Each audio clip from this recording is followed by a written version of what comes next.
একটু ভাষা কিনবো তোমার সামনে।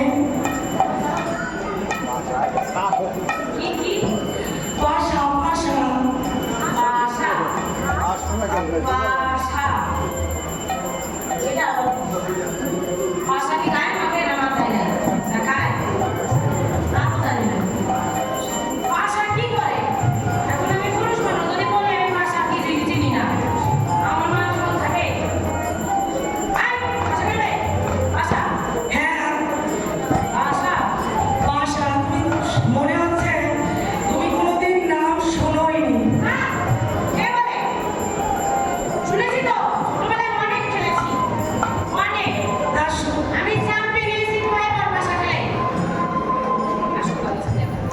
আচ্ছা দেখা যাক। হ্যাঁ তোমার সাথে ভাষা খেলতে পারি, একটা শব্দ আছে।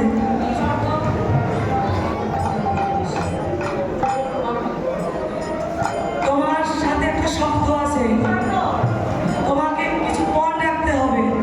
মানে হার জিত আছে তাই তো এই খেলায় হার জিত আছে আর এই হার জিতের মধ্যে কিছু একটা জমা রাখতে হবে তাই তো আর তুমি কি জমা রাখবে আমি গলার হার রেখে দেবো।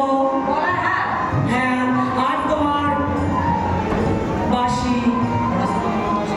ধরা চোরা মোহন বাঁশি আর গলার হার।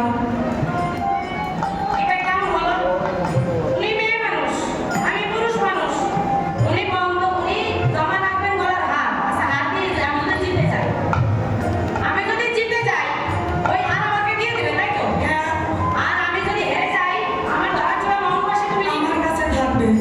না হলো না হলো না হলো না কেমন করে হবে তুমি একটা মেয়ে মানুষ তোমার হাত নিয়ে আমি কি করবো আমি কি করতে পারবো তুমি কি করবা তুমি বুঝতে পারোনি? তুমি হার নিয়ে রাধার গলায় পরিয়ে দেবে। তাহলে কি হবে তাহলে কি তোমায় বড় ভালোবাসবে গো কৃষ্ণ কৃষ্ণ হরে হরে তোমায় বড় ভালোবাসবে গো রাম রাম হরে হরে আমার এই হার নিয়ে দিয়ে সবাই বড় ভালোবাসবে গো হরে রাম রাম রাম হরে হরে। আমি যদি ওই হার নিয়ে শ্রীমতীকে গিয়ে পড়াই তাহলে শ্রীমতী কি আমাকে বেশি ভালোবাসবে হ্যাঁ খুব ভালোবাসবে, এমন ভাবে ভালোবাসবে জীবনে আর বলতেই পারবে না। চন্ডার হার নিয়ে রাধা